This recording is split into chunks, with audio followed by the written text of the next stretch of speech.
Ahora sí estamos grabando. Bueno, aquí estamos montados en Mr. Pudín, mantente en tu línea. Y para sorpresa de todos, aquí tenemos a la dueña de Pudín manejando. Mira para la cámara. Pelusa, saluda. ¿Cómo te va? Aquí la tienen manejando. Para que vean que esta es una fiera. Esta sí es Alonso.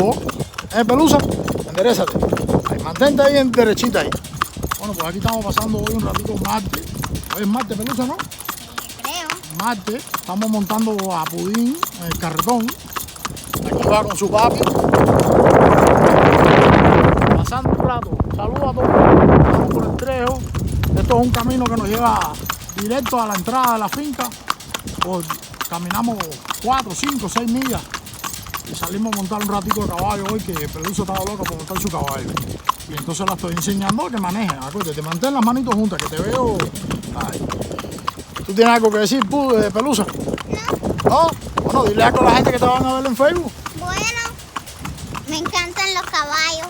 Ahí está, porque tú eres hija mía, acuérdate de eso. Y nieta de tu abuelo. Así que saludos para todo el mundo entonces. Bueno, pues ahí tienes al Pudín. A los que les gusta lo que es los caballos, la finca. Y si no te gustan los caballos, estás perdida. No, si no te gustan los caballos, estás perdida. Saludos para todos. Voy a cruzar un semáforo aquí ahora. ¿Ok? Bye.